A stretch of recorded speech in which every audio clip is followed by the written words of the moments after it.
आपके बीच में एडवोकेट सुरेंद्र जलंधरा जी पहुंच चुके हैं, उनका हार्दिक स्वागत करिए तालियों के साथ। आपके बीच में एडवोकेट सुरेंद्र जलंधरा जी।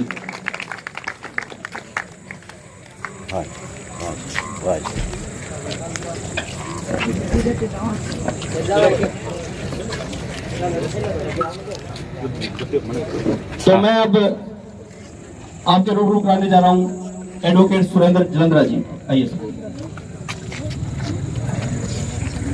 बोलिए भारत माता की, बोलिए भारत माता की, बोलिए भारत माता की। सबसे पहले मैं थोड़ा सा लेट आने के लिए माफी चाहूंगा। अब मैं मेरी बात शुरू करूं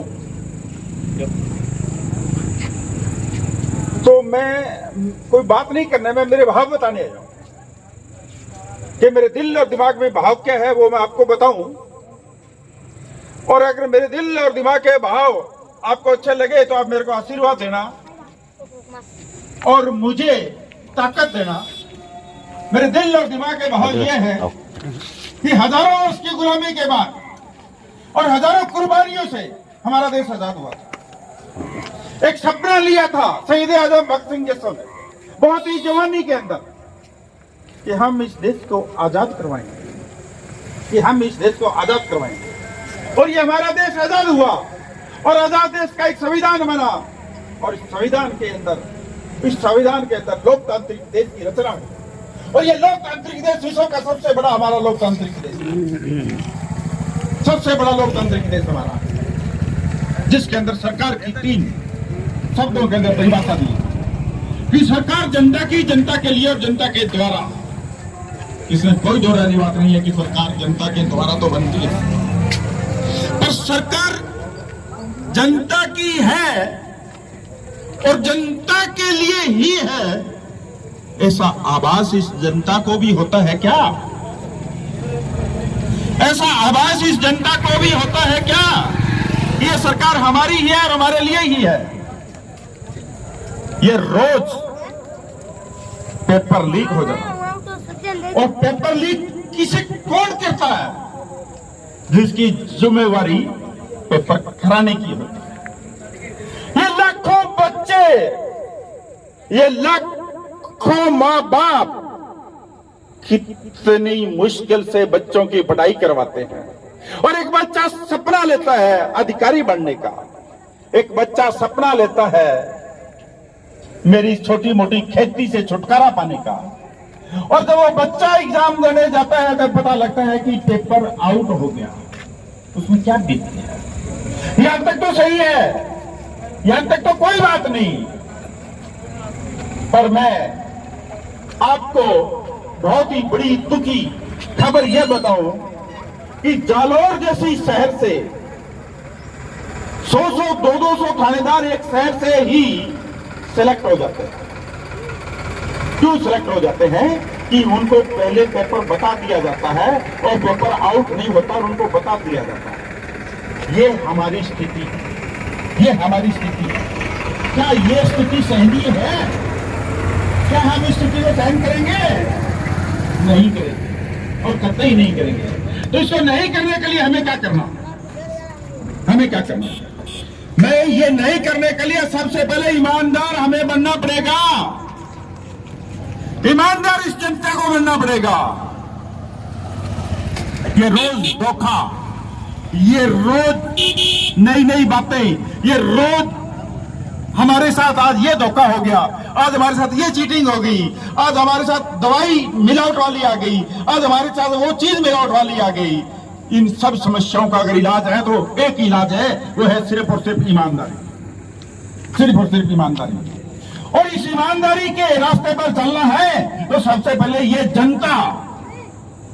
जनता तय करे कि हम ईमानदारी का सबूत हम हमारे देश को देंगे। और हम इस ईमानदारी का सबूत क्या देंगे? एक छोटी सी बात बताता हूं कि जब हम मटका खरीदते हैं तो टन टन बजा के देखते हैं। क्यों देखते हैं? कि मटका सही है ना। तो वोट देते हुए जिसको वोट मांगने आता है उसे टन टन बजा के देखिए कि तूने आज तक भ्रष्टाचार तो नहीं किया, तूने बेईमानी तो नहीं की, तूने पक्षपात तो नहीं किया। ये पक्षपात, भ्रष्टाचार और बेईमानी करने वाले ये जो बार बार वोट लेने के लिए आते हैं और हम निरुत्साहित हो जाते हैं। क्यों भाई? हमारी स्थिति उनके सामने आंख में आने की नहीं होती। क्यों मारेगा? इन शहीदों की इसलिए, इन भगत सिंह जैसे हीरो ने इसलिए, शहीद आजम ने इसलिए फांसी का फंदा चुका था कि इस लोकतंत्र के ऊपर लोग बेईमानी करें, भ्रष्टाचार करें। अगर हमें इस भ्रष्टाचार को मिटाना है तो ये शुरुआत आम जन से, इस वोटर से होगी, इस जनता से होगी कि वो अपना वोट सिर्फ और सिर्फ ईमानदार को दे, सिर्फ और सिर्फ ईमानदार को दे।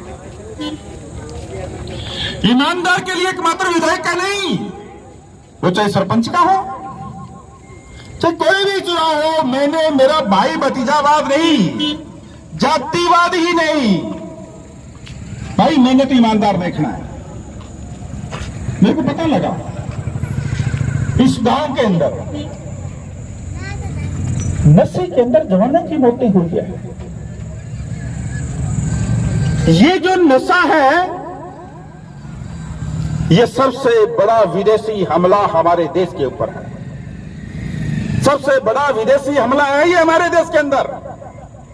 और मैं चैलेंज करता हूं, ये नशा कैसे आता है मैं आपको खुला बताता हूं। ये नशा पुलिस की मिलीभगत से गांव के अंदर आता है। अगर पुलिस की मिलीभगत ना हो तो क्या नशा गांव में आ जाए? अब पुलिस क्या करती है?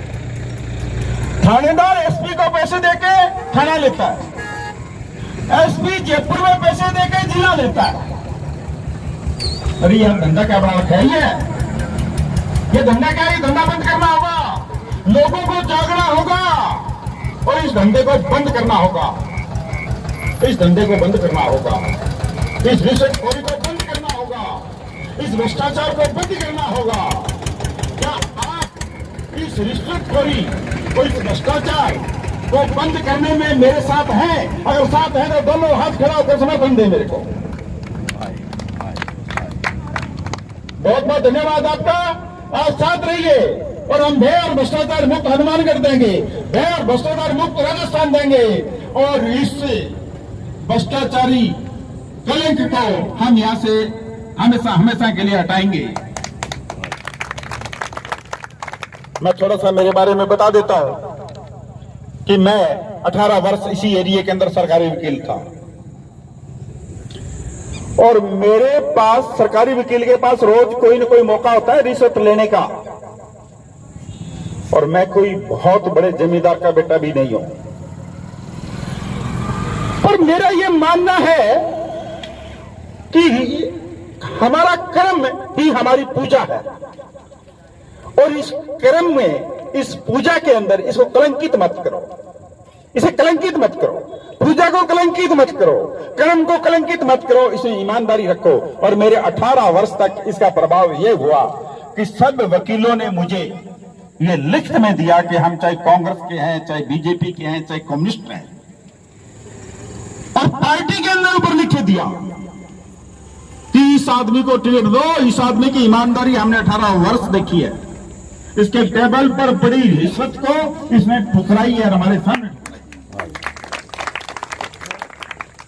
ठीक है, मैं इस प्रशासन व्यवस्था का एक छोटा सा अंश था, मैंने नहीं ली, परंतु मेरी यह हैसियत भी नहीं थी कि मैं किसी को रिश्वत लेते हुए रोक सकूं।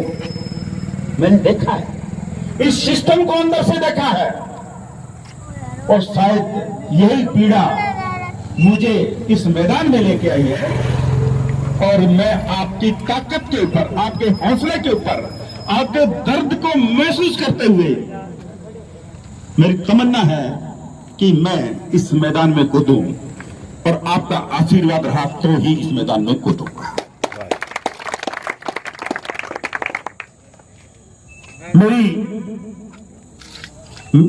ये मेरी खुद की पीड़ाएं हैं।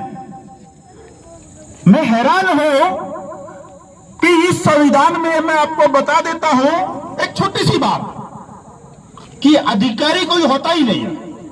हम कहते हैं ना सांप से मिलने गए थे, सांप कोई नहीं होता कानून के अंदर, पूरे संविधान के अंदर सांप अफसर कोई शब्द है ही नहीं। तो भाई जनता के नौकर है, पब्लिक सर्वेंट है सबके सब। Public servant. अब जो पब्लिक सर्वेंट संवैधानिक रूप से है वो पब्लिक के शासक की तरह कैसे रह सकता है भाई?